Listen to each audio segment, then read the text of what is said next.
Hmm. Udah, nelfon kakakku.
Baik, karena sampai jam 9.18 belum ada yang join. Jadi di sini saya izin mulai saja untuk presentasi hari ini.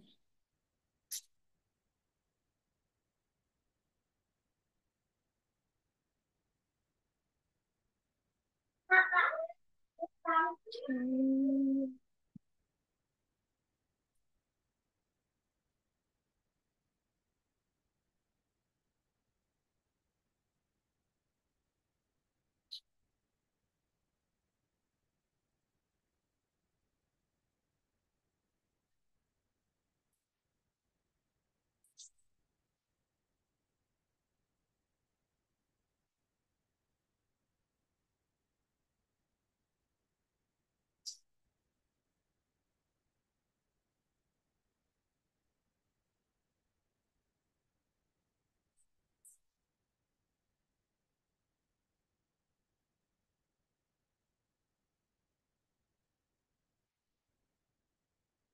Sharing.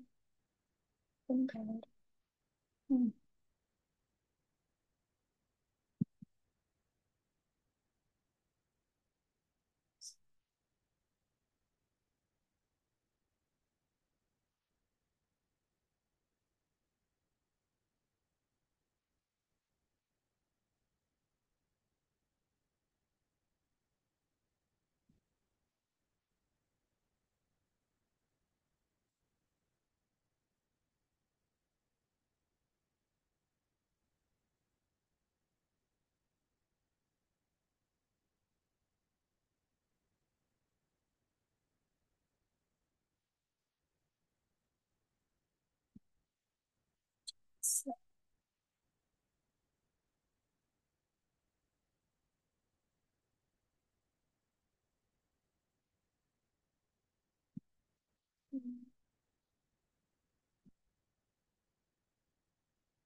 Oke, sepertinya sudah muncul ya di layar. Nah, di sini saya ingin share ya terkait bagaimana sih mempersiapkan diri sebagai QA junior di perusahaan startup. Nah, untuk hari ini saya ingin sharing kalau kita keterima nih misalnya di perusahaan yang berbasis startup. Oke. Yang pertama di sini kita sudah diterima di perusahaan khususnya di perusahaan startup. Nah, apa sih yang perlu dipersiapkan diri? Yang pertama yaitu kita perlu mempersiapkan atau mempelajari apa itu perangkat lunak, lalu harus menguasai juga alat-alat QA yang dibutuhkan seperti tools untuk pengetesan, tools untuk kalau kita ada automation test misal. Dan di sini juga untuk mempelajari teknik pengujian yang relevan. Ini akan membantu para QA ini untuk berkontribusi secara efektif dan menjadi bagian dari tim yang dinamis.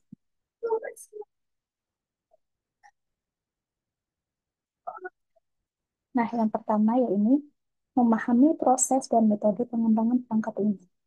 Yang pertama ini ada perencanaan, pahami bagaimana tim mengidentifikasi kebutuhan, membuat desain, dan mencangkan proses pengembangan.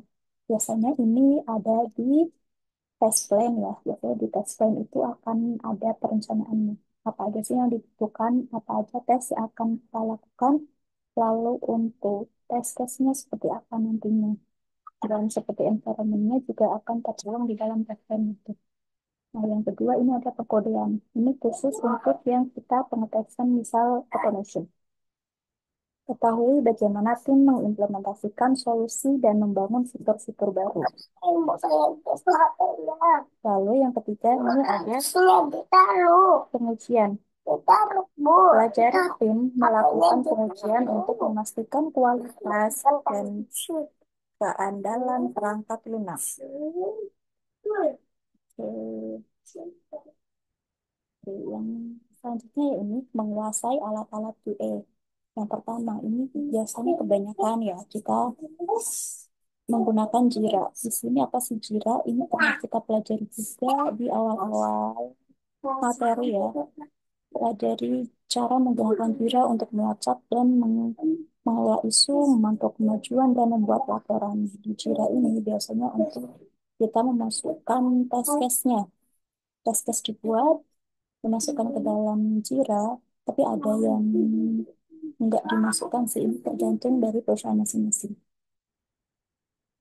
Kalau misal tes-tes udah dibuat, maka nanti kalau kita pengetesan lalu menemukan suatu bug, bugsnya ini nanti kita masukkan ke dalam Jira tersebut. Nah, nanti si para developer, tim pengembang ataupun dari PM dan yang lainnya ini bisa memantau progresnya ada sampai mana, terus timeline-nya juga akan terjaga jika kita menggunakan Jira ini. Oke, selanjutnya yaitu Selenium. Ini Selenium itu untuk mengotomasi pengujian fungsional dan memastikan aplikasi berfungsi dengan benar. Ini salah satu tools ya. Kalau kita menggunakan toolsnya nanti akan automation. Ini selanjutnya ada Jenkins. Pahami bagaimana Jenkins dapat membantu melakukan continuous integration atau CI dan continuous development atau CD. Nah, untuk Jenkins sendiri ini biasanya kalau automationnya kita nanti akan dilakukan sama tim DevOps ya. Biasanya DevOps yang akan melakukan automationnya di dalam Jenkins-nya tersebut. Tapi kalau misal QA juga akan berpartisipasi, ya bahkan aja. Oke. Yang penting kita harus tahu ya, apa itu Jenkins, lalu apa itu CI/CD. Biasanya itu pasti dibutuhkan sih, apalagi di startup. Nah, selanjutnya di sini mempelajari teknik pengujian. Yang pertama ada unit test, pelajari cara melakukan pengujian pada tingkat unit kode untuk memastikan fungsi-fungsi kerja dengan benar. Nah, ini juga nggak semua perusahaan akan melakukan unit test. Maksudnya pasti melakukan, tapi yang melakukan itu bukan QA. Biasanya itu kalau unit test yang melakukan itu adalah developernya.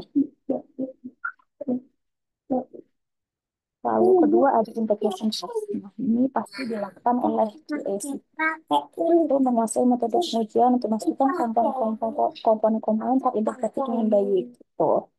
Biasanya ini sistemnya itu udah setengah jalan lah. Kita udah bisa mengetes integration. Nah, selanjutnya yang terakhir biasanya kalau aplikasinya udah selesai, udah jalan semua, maka kita akan melakukan end-to-end test. Nah, ini kita pengetesan dari awal ke akhir. Memahami bagaimana melakukan pengujian end-to-end untuk mengevaluasi seluruh alur pengguna. Nah, kita juga harus mengetahui ya dokumen-dokumen yang diberikan. Kita mengetes juga harus sesuai dari dokumen itu. Oke, selanjutnya di sini memahami konsep agile dan Scrum. Ini kalau di startup pasti mendukung agile ya. Agile sendiri ini memahami filosofi agile dan bagaimana tim beradaptasi dengan perubahan secara cepat. Sampai sini ada Scrum. Pelajari kerangka kerja Scrum dan bagaimana peran QA dalam siklus pengembangan informasi. Nah, selanjutnya ada praktik kolaboratif. Kuatkan cara berkontribusi secara aktif dalam tim yang menerapkan metodologi agile. Biasanya kalau ini pasti terlibat aktif. Kita harus ikut dalam daily stand up atau WDS sebagai yang disebutnya. Lalu ada nanti kalau udah selesai ada meeting review, lalu ada selanjutnya ada meeting retro. Oke, selanjutnya di sini melakukan bug reporting dan tracking. Oke, yang pertama ini melaporkan. Jika kita menemukan suatu bug, kita harus melaporkan ini terutama kepada developer. Apakah benar ini ada bugs? uh, apakah benar ini bugsnya itu benar-benar bugs gitu? Kita harus memverifikasi lagi terhadap developer. Nah, untuk Jika benar itu bugs, maka kita harus melaporkan dan menulis laporan bugnya dengan jelas, lengkap, dan dapat direproduksi. Selanjutnya, ini adalah tentang belajar cara mengatur suatu penelitian bug menggunakan alat seperti Jira. Selanjutnya ada kolaborasi. Pahami pentingnya berkolaborasi dengan teman untuk memastikan bug tersebut terselesaikan. Tuh, kita harus tektokan terus sama si. Selanjutnya ini mengolah kode menggunakan GitHub. Ini ada GitHub tadi jadi sekarang GitHub. GitHub ini untuk menyimpan kode-kode yang telah kita buat. Maka jangan disimpan di lokal komputer kita aja karena akan kalau nanti komputer kita rusak atau kena virus itu maka kita harus segera selesai pengkodean selesai kita harus langsung dimasukkan ke dalam pertemuan kita ini untuk apa? Yang pertama yaitu kontribusi. Belajar cara kontribusi ada proyek dengan membuat cabang mengajukan isu dan jelas. Ini juga kita udah pelajari ya dari sebelum-sebelumnya. Terus selanjutnya di sini ada manajemen isu, kuasai cara penggunaan GitHub untuk melacak dan menguak isu yang ditemukan selama pengujian. Biasanya kalau ada isu, kita ada edit script lagi, maka kita juga akan harus bisa melacak dari isu tersebut, melacak dari trik yang juga. Yang ketiga, ini ada pelacakan perubahan.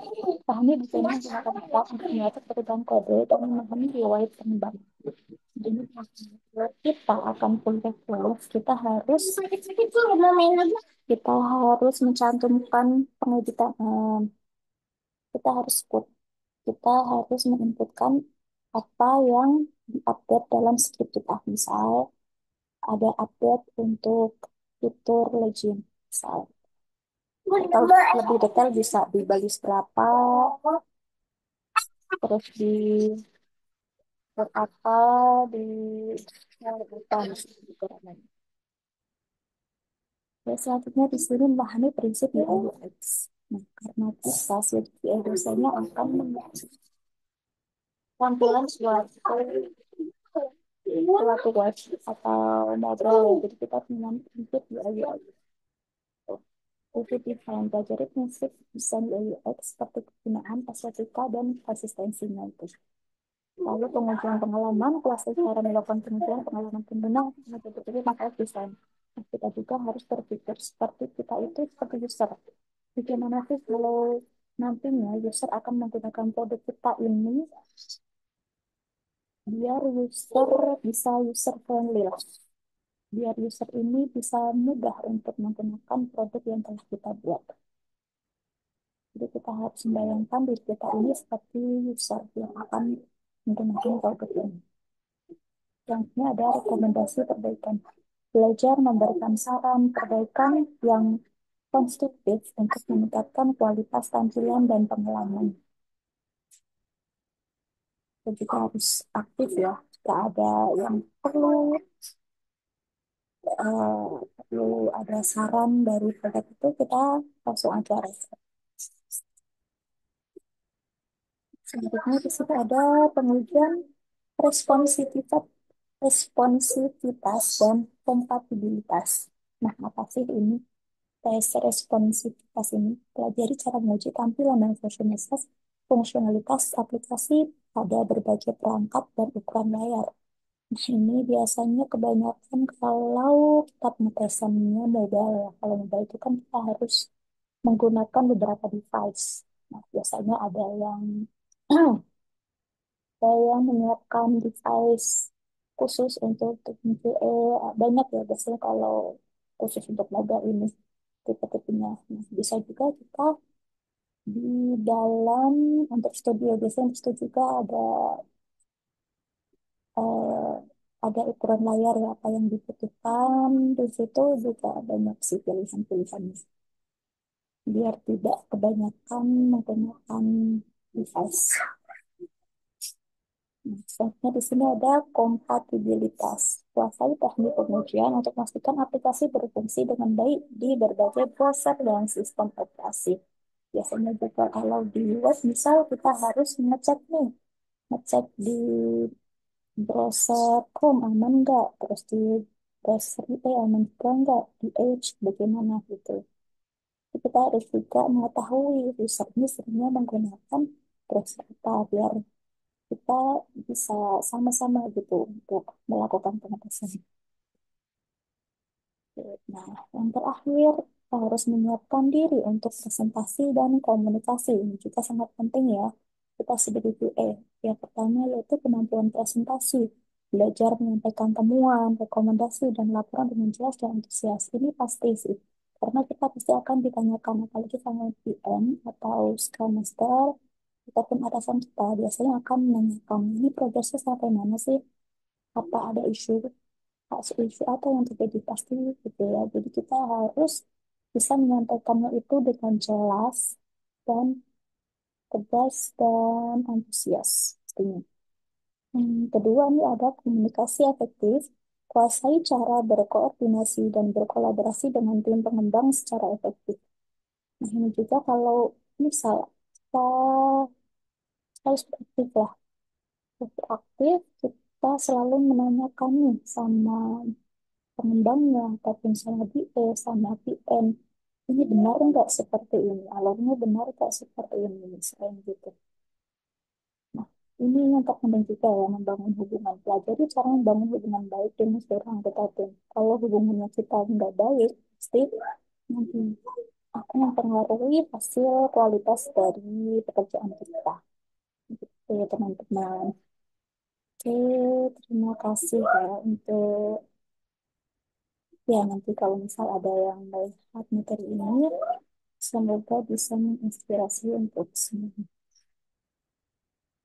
Oke, karena tidak ada yang hadir sampai jam 9.45.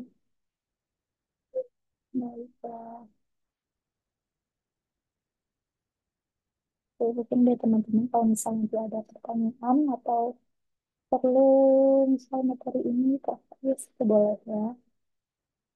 Kita nanti diskusi bareng-bareng.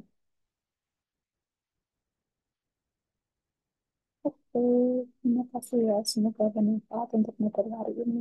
Assalamualaikum warahmatullahi wabarakatuh.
Mama, mama, mama, mama, mama, mama, mama, mama, mama, mama, mama, mama, mama, mama, mama, mama, Mm-mm. mama ngapain? Ibu, Masih menunggu. ibu kerja. Hmm. Aduh, sakit ya kepala.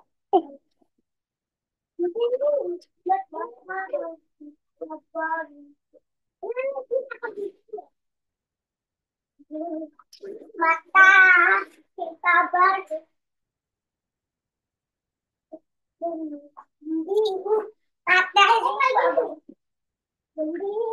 mata, kita balik. Ah,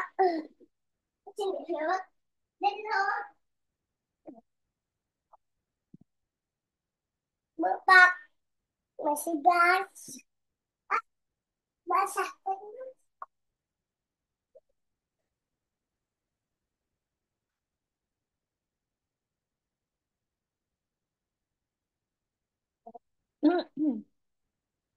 Halo, selamat pagi Mbak Gita.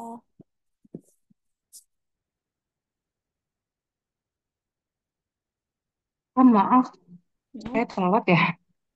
Gak apa, Jam 9 nih mulainya ya. gak apa sih kalau mau lanjut lagi. Nanti kita lagi link yang baru lagi. Kayaknya habis ini habis satu. Gimana, Kak? Oh, ini kan bentar lagi kayaknya habis nih. Nanti kita ini lagi aja. Kalau Maaf, Kak, suaranya putus-putus. suaranya putus ya. Sebentar. Iya. Kalau tes, kalau kayak gini gimana Mbak? Masih Udah lebih jelas, Kak. oke.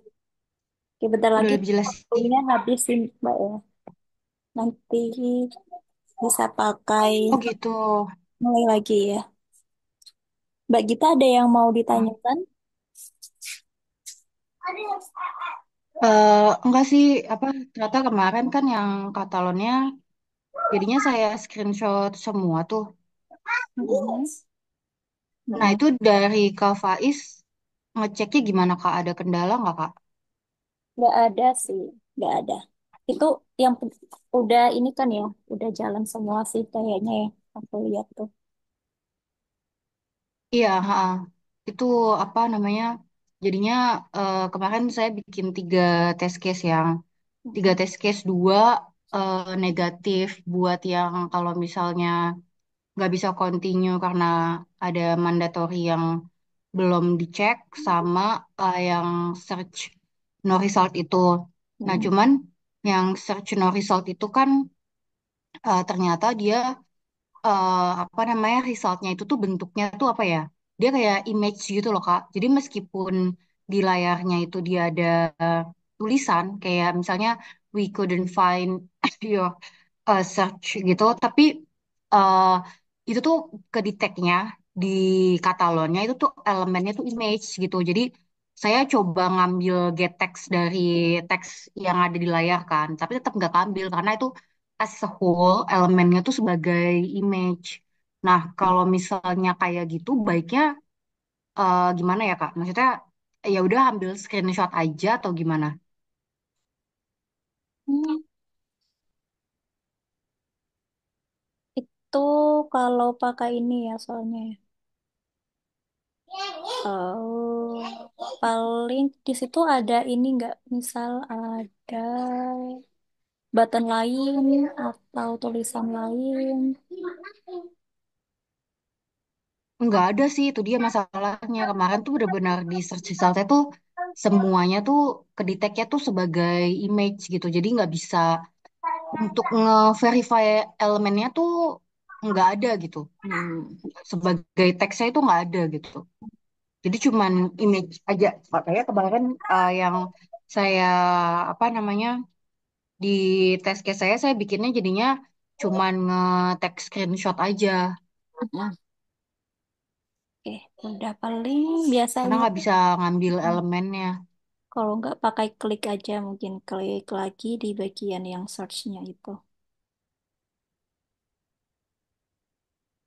Hmm. Oke, tapi kayaknya untuk kedepannya saya mau coba explore lain. Maksudnya untuk project pribadi nggak, kayak nggak mau pakai Katalon deh. Soalnya bener-bener ngerasa apa ya, eh apa kurang banget sih dari Katalon dari speednya dan lain-lain gitu. Mm-mm. Mungkin ada option tools lain kali ya untuk mobile testing selain pakai Katalon. Paling kalau dariku pakai Python bisa Mbak. Python kalau nggak Selenium Robot Framework. Pakai apa? Appium Pakai apa Robot. Kak? Pakai Python. Oh, oh Python. Ya, Iya, ya, paling ya saya mau coba apa namanya? Pengen coba Selenium sih karena selama ini belum pernah belajar Selenium. Tapi kalau dari yang saya lihat-lihat di apa namanya di job platform, sebenarnya yang pakai Selenium atau Katalon atau WebDriver IO tuh masih banyak ya. masih banyak. Ya sih, sampai sekarang Kayak masih. perusahaan-perusahaan yang pakai itu. Mm-mm, masih. Soalnya itu kan sebenarnya tools lama ya. Mm-mm. Kalau tools baru kan bisa dibilang kayak Cypress atau Playwright. Kak Faiz pernah cobain belum ya? Kalau Playwright belum pernah coba. Tapi sebenarnya kalau kita misal udah paham nih, misal di Itu kan Cypress, salah satu tools baru ya. kita mau pindah ke Heeh. yang lain itu akan mudah sih. Yang penting kita udah paham lah di satu tuh. Hmm, ya, saya ngerasa cukup nyaman sih pakai Cypress. Paling cuman butuh dikuatin, dibikin scriptnya atau apa namanya ngodingnya aja sih Mm-mm. gitu. Sayangnya Cypressnya cuman bisa web aja ya. Mm-mm. Ya, kalau untuk mobil nggak bisa. Semak ini berarti saya itu ternyata kemarin Katalon kan terakhir ya. Berarti ini saya sekarang lanjutin SQL sih Kak. Oh, SQL, oke. Mm-mm. Sip, sip. Iya, Mm-mm. habis 3 SQL, 3 JMeter, habis itu final Ya, fail test. gitu. Mudah-mudahan sih tahun ini target saya bisa selesai sih Mm. gitu. Berarti udah berapa Mbak? Ada setahunan nggak sih? Atau belum? Belum ya kayaknya ya. Dulu awal-awal tuh Mas Jimmy kayak. Hampir kan saya mulainya di Maret ya. Hmm. Maret saya mulai aktifnya tuh di Maret sih gitu. Tapi ya target saya pokoknya saya usahain tahun ini udah kelar gitu. Semoga sih bisa sih. Oke, sip, sip, sip. Kerjaan lancar tapi Mbak.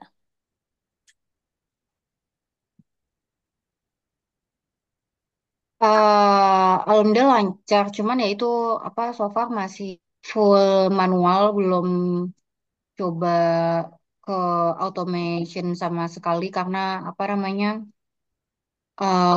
cukup padat gitu loh. Sedangkan kalau misalnya mau coba ke automation kan kita mesti bikin scriptnya dulu kan.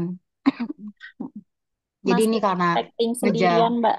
apa namanya semua fitur-fitur. Enggak sih udah ada udah ada teman sekarang. Tapi karena kan jadi 8 dev, 8 dev 2 QA sekarang. Tapi itu tetap Masih apa kurang. namanya tetap banyak sih tiketnya gitu. Jadi Ya. ngejar em, nyelesain fitur gitu. Jadi nggak sempet kejar si automationnya. Bahkan untuk test case-nya aja tuh belum selesai gitu. Nah, ini ngapain? Test case-nya belum selesai bahkan Kak. Wow. Gitu. Jadi paling fokus ke tes-tes dulu. Iya. Jadi selama ini ngetesnya nggak pakai test case. Ya. Hmm. Tesnya Kan nggak itu kalau nggak ada dokumentasinya, takutnya kalau ada apa-apa nggak bisa nge-track kan apa yang udah dilakuin Mm-mm. gitu. Makanya tahu sih test case penting, cuman karena tiketnya numpuk, jadi mau nggak mau ya udah dites tanpa test case dulu. Ya sih, dokumen harus penting juga. Kalau TW gitu ada nggak Mbak di situ? Technical writer-nya. Iya gitu. Kalau apa Kak? Technical writer-nya ada nggak? Technical writer? Mm-mm. Ten- nggak ada Kak. Hmm. Jadi ya cuman ada satu PM, satu UI UX, sama 8 dev, 2 QA gitu. Itu juga apa namanya? Kadang-kadang apa namanya dari UI UX-nya suka gimana ya? Kayak nggak sesuai gitu desainnya. Terus ya sekarang lagi mobile app sih. Mobile app ternyata lebih lebih complicated sih, nggak cuman apa namanya, kalau ini kan nyobain automation mobile app lebih susah ya, tapi dari segi Mm. dev juga bilangnya mobile app lebih susah sih, dan pas saya tes juga sering banyak bug gitu. Terus kayak bug yang misalnya dev A nge-push, terus dev B eh, nge-merge, tapi ternyata nyenggol apa komitan dari dev yang sebelumnya, jadinya muncul bug kayak gitu tuh sering banget sih. Menggunakan apa itu Mbak? Flutter atau apa? Pakai React Kak. Apa ya? Hmm. Iya. Terus kayak apa namanya, kadang-kadang fungsional di Android sama di iOS itu beda. Mm-mm. Kayak di Android nggak masalah, tapi di iOS-nya bermasalah. Atau sebaliknya kayak gitu juga beberapa kali kejadian. Mm-mm. Ya apa, mobile itu ternyata lebih sulit sih bisa dibilang. Hmm.